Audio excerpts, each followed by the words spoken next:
नमस्कार. मी भाऊसाहेब अजबे. नुकतेच महाविकास आघाडीच्या तीनही घटक पक्षांची एक पत्रकार परिषद झाली आणि त्याच्यामध्ये गद्दारांचा पंचनामा हा प्रसिद्ध केला गेला. हा जो पंचनामा आहे म्हणजे तुम्ही खरं तर कोणत्याही गावामध्ये जा, कोणत्याही गल्लीमध्ये जा, तुम्हाला ज्या मुद्द्यांची चर्चा लोक करताना दिसतील अगदी तेच सगळे मुद्दे या पंचनामामध्ये आलेले आहेत. म्हणजे अगदी कायदा सुव्यवस्थेचे ज्या पद्धतीने 12 वाजलेले आहेत, उत्तर प्रदेश आणि बिहार इथं आपल्यापेक्षाही अधिक चांगली स्थिती म्हणावी इतकी भीषण स्थिती महाराष्ट्रात निर्माण झाली आहे, तो मुद्दा या पंचनाम्यामध्ये आहे. लाडकी बहीण ही असुरक्षित कशी आहे तो मुद्दा या पंचनाम्यामध्ये आलेला आहे. शेतकऱ्यांची आणि शेतीची जी बिकट अवस्था झालेली आहे, जी काही धोरणं राबवली जातात ती शेतकऱ्यांचे कंबरडं मोडणारी कशी आहे, शेतकऱ्यांना शेतमालाला योग्य कसा भाव दिला जात नाही, हा जो मुद्दा आहे तो देखील या पंचनाम्यामध्ये आहे. युवकांची बेरोजगारी आणि त्यानिमित्तानं सरकारकडून कोणत्याही गोष्टी न होणं किंवा पेपरफुटी आणि इतर ज्या काही गोष्टी आहेत त्यातून अधिकच ती समस्या कशी गंभीर होत चालली आहे तो देखील या मुद्दा या पंचनाम्यामध्ये आहे.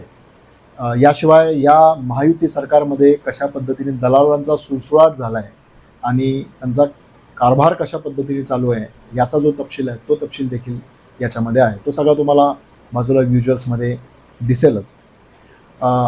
हा जो पंचनामा आहे या पंचनाम्याची टॅगलाईन अशी आहे, महाराष्ट्र धर्म बुडवला तो गुजरात चरणी अर्पण केला, हेच महायुतीचे महापाप. नेमकं याच विषयी मी तुमच्याशी बोलणार आहे. सेनापती बापट यांच्या 2 ओळी अत्यंत सुप्रसिद्ध आहेत. महाराष्ट्र मेला तरी राष्ट्र मेले, महाराष्ट्राविना राष्ट्र गाडा न झाले. म्हणजे महाराष्ट्राची महती, महाराष्ट्राचं महत्त्व, महाराष्ट्राचं कर्तृत्व, महाराष्ट्राची परंपरा या सगळ्या ज्या गोष्टी आहेत या 2 ओळींमध्ये तुम्हाला दिसतील. या 2 ओळींची आत्ता आठवण येण्याचं एकच कारण आहे, ते असं की महायुतीमध्ये बसलेली जी लोक आहेत त्यांना या महाराष्ट्र धर्माचा पडलेला विसर, आणि तो तसा विसर त्यांना का पडला आहे त्याचं कारण पण अगदी उघड स्पष्ट आहे.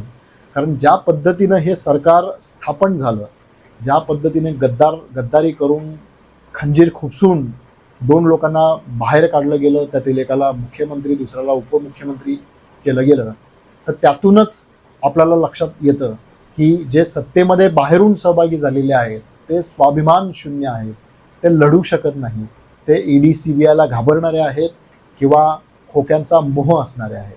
आणि दुसरे जे उपमुख्यमंत्री आहेत जे भाजपचेच आहेत, त्यांनी वारंवार असं म्हणून ठेवलंय, ते सातत्यानं असं म्हणत असतात की पक्ष जो आदेश देईल ते मी करेल. उद्या पक्षानं मला जर सांगितलं की तू नागपूरमध्ये जाऊन राहा तर मी तेच करेल. आता सध्याच्या स्थितीमध्ये भाजपा हा पक्ष हे कोण चालवतं, मोदी आणि शहा म्हणजेच पक्ष असं सूत्र आहे, हे अगदी स्पष्ट आहे. आणि त्याच्यामुळे हे एक मुख्यमंत्री आणि 2 उपमुख्यमंत्री हे महाराष्ट्राच्या स्वाभिमानासाठी, महाराष्ट्राच्या हितासाठी लढू शकत नाही. तो कणा त्यांच्यामध्ये नाही. कारण त्यांची जी निष्ठा आहे ती गुजरातच्या किंवा ही जी 2 लोक आहेत त्यांच्या चरणी त्यांनी वाहिलेली आहे. आणि महाराष्ट्रावर मग या पद्धतीने कशा प्रकारे अन्याय होतोय याचं एक उत्तम जे उदाहरण आहे ते म्हणजे ज्या पद्धतीने महाराष्ट्रातून उद्योग हे गुजरातला पळवून नेण्यात आले. म्हणजे पहा, टाटा एअरबसचा जो प्रोजेक्ट आहे जवळपास 1,80,000 कोटीचा, तो गुजरातला पळवून नेला. सेमीकंडक्टरचा वेदांत फॉक्सकॉनचा जो प्रोजेक्ट आहे तो देखील पळवून नेला. रायगडमध्ये बल्क ड्रग्स पार्क जो होता, जो जवळपास 1.5 लाख कोटीचा इतका क्षमतेचा होता, तो देखील गुजरातला पळवला. मुंबईमध्ये असणारी IFSC ही जी महत्त्वाची ही संस्था आहे ती संस्था देखील गुजरातला पळवून नेली. आणि हे सगळं घडत असताना महाराष्ट्राच्या ताटातली भाकरी ही गुजरातला पळवून नेलेली जात असताना महायुतीमधले हे जे तिघं आहेत ते काहीही करू शकले नाही. म्हणजे उलट मुख्यमंत्री तर असं म्हणाले की मोदी जी ने कहा है मैं इससे बड़ा प्रोजेक्ट महाराष्ट्र को दूंगा. काल परवा आचारसंहिता लागली, पण आचारसंहिता लागेपर्यंत त्यापेक्षा कोणताही मोठा प्रोजेक्ट महाराष्ट्रात आलेला आपल्याला दिसला नाही.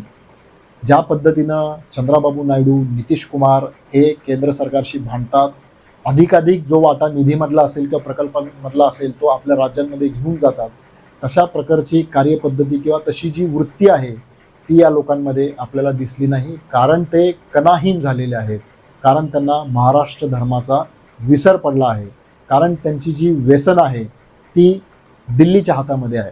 त्याच्यामुळे महाराष्ट्रातलं सरकार हे महाराष्ट्राकडून चालवलं गेलं नाही, चालवलं जात नाही, तर ते दिल्लीकडून चालवलं जातं, हे आपल्याला या ठिकाणी लक्षात येईल. याच्याशी संबंधित जो दुसरा मुद्दा आहे तो म्हणजे महाराष्ट्रातील महापुरुषांचा सातत्यानं जो अवमान केला गेला ती बाब. म्हणजे पहा, जे भाज्यपाल म्हणून ओळखले जायचे ते भगतसिंग कोश्यारी, त्यांनी अगदी उघडपणे सावित्रीबाई फुले, महात्मा ज्योतिबा, राजमाता जिजाऊ यांच्याविषयी अवमानकारक वक्तव्ये जी आहेत ती केली. ही वक्तव्ये जेव्हा केली गेली तेव्हा या सरकारमधल्या कोणीही त्याचा निषेध केला नाही किंवा त्यांना तंबी देण्याचा प्रयत्न केला नाही. शेवटी त्यांची गच्छंती करावी लागली, कारण महाराष्ट्रामध्ये जो रोष आहे तो दिसल्यानंतर तो बॅकफायर होऊ नये म्हणून त्यांची गच्छंती केली गेली. परंतु त्यांनी मुळात असा माणूस नेमला महाराष्ट्रामध्ये की ज्यानं महाराष्ट्राच्या महापुरुषांचा सातत्यानं अवमान केला.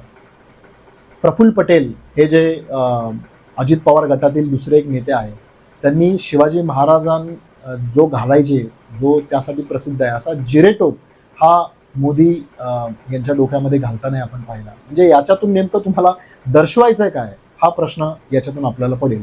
आणि अगदी रिसेंटली जे आपण सिंधुदुर्गमध्ये पाहिलं की अवघ्या काही महिन्यांमध्ये म्हणजे 1 वर्ष पूर्ण होण्याच्या आतच महाराजांचा पुतळा ज्या पद्धतीनं छिन्न विछिन्न झाला, ज्या पद्धतीने पडला, हे जर आपण पाहिलं तर आपल्याला हे लक्षात येईल की काय प्रकारे शिवाजी महाराजांचा, म्हणजे एकेकाळी 2014 शिवाजी महाराज का आशीर्वाद अबकी बार मोदी सरकार अशा प्रकारची यांनी घोषणा दिली. अरबी समुद्रात तर शिवाजी महाराजांचं स्मारक झालेलं नाहीच नाही, पण सिंधुदुर्गमध्ये जो पुतळा बसवला गेला तो देखील कशा पद्धतीनं छिन्न विछिन्न झाला ते आपण पाहिलं. आणि हे झाल्यानंतरही देवेंद्र फडणवीस यांनी अजूनही त्या प्रकरणाची माफी मागितलेली नाही. हा त्यातला महत्त्वाचा मुद्दा. म्हणजे पुन्हा निष्कर्ष तोच आहे की महाराष्ट्र धर्माचा विसर पडला आणि आपली जी निष्ठा आहे ती त्यांनी गुजरातच्या चरणी वाहिली. त्या सगळ्या गोष्टींचा हा तो परिणाम आहे. अजून एक महत्त्वाची जी तिसरी गोष्ट आहे ज्याच्याविषयी आवर्जून भाष्य करायला हवं, म्हणजे मुंबईमध्ये असणाऱ्या लोकांना याचं गांभीर्य बहुधा लक्षात आले, उर्वरित महाराष्ट्राला देखील त्याचं गांभीर्य लक्षात यायला हवं. ते असं की मोदी यांचे जे आवडते उद्योगपती आहेत ते म्हणजे अदानी. त्यांना केवळ महाराष्ट्रच नव्हे, देशात आणि परदेशातही त्यांना हवे असतील ते प्रोजेक्ट कशा पद्धतीनं दिले जातात आणि त्याच्यामध्ये पंतप्रधान स्वतः कशा पद्धतीची भूमिका पार पाडतात याच्याविषयी आपल्याला कल्पना आहे. पण महाराष्ट्राच्या संदर्भाने बघा, एक उदाहरण आपण घेऊया, ते म्हणजे धारावी रिडेव्हलपमेंट प्रोजेक्टचं. म्हणजे मुळात हा प्रोजेक्ट कशा पद्धतीनं अदानीला मिळावाच अशा पद्धतीने कशी टेंडरची रचना केली गेली ते आपण पाहिलंच. पण त्यापेक्षाही गंभीर बाब अशी की मूळ धारावी रिडेव्हलपमेंटच्या आराखड्यामध्ये जेवढी जमीन नमूद केलेली होती त्यापेक्षा 1080 एकर अधिक जमीन ही अदानीला आतापर्यंत दिलेली आहे. म्हणजे शेवटचा जो दिवस होता, शेवटच्या दिवशी जे कॅबिनेट निर्णय झाले त्यातला एक निर्णय होता देवनारमधली जमीन अदानीला देणं. कुर्ला मातृदुग्ध शाळेची जमीन ही ऑलरेडी अशा पद्धतीने दिलेली आहे. वरळीमधली जी जमीन आहे पशुसंवर्धन खात्याची ती देखील अदानीला दिली आहे. म्हणजे ही अदानीवरती अशा प्रकारची मेहरबानी, ज्याच्यामध्ये सरकारला 1 रुपयाचा काडीचाही लाभ नाही, तरी देखील अशी मेहरबानी कशामुळे केली गेली?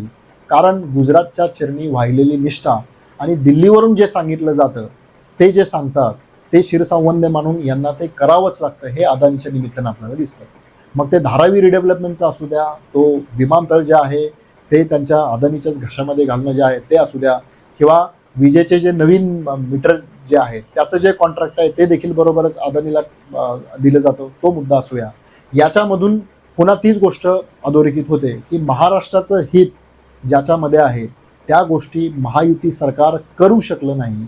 त्यांना दिल्लीमधून जो आदेश येईल त्याच गोष्टी ते करत राहिले. आणि म्हणूनच गद्दारांचा पंचनामा हा जो गद्दार आहे तो केवळ त्या म्हणजे पक्ष फोडून बाहेर पडले ते गद्दार आणि ज्यांनी पक्ष फोडले ते गद्दार, एवढ्या लिमिटेड अर्थानं तो गद्दार असा अर्थ नाही. तर महाराष्ट्र धर्माशी जी गद्दारी केलेली आहे, महाराष्ट्राच्या हिताशी, महाराष्ट्राच्या सन्मानाशी, महाराष्ट्राच्या परंपरेशी जी गद्दारी केलेली आहे ही ती गद्दारी आहे. आणि म्हणून गद्दारांचा हा जो पंचनामा आहे तो अशा व्यापक पद्धतीनं आपण तो पाहायला हवा. आणि या सगळ्याची जाण मला असं वाटतं की महाराष्ट्रातल्या प्रत्येक व्यक्तीला झालेली आहे. आणि त्याच्यामुळे या पंचनाम्यावरती किंवा हे जे चार्जशीट आहे याचा जो निकाल आहे तो जनतेच्या न्यायालयात 20 नोव्हेंबरला होणार आहे. आणि मला खात्री आहे महाराष्ट्र धर्म वाचवण्यासाठी महायुतीला ज्या पद्धतीनं लोकसभेमध्ये लोकांनी हद्दपार केलं, अगदी त्याच पद्धतीनं महायुतीला विधानसभा निवडणुकीमध्ये देखील हद्दपार केलं जाईल याचा मला विश्वास वाटतो. तुम्हाला हा व्हिडिओ आवडला असेल तर शेअर करा, लाईक करा आणि सबस्क्राईब करायला विसरू नका. थँक्यू.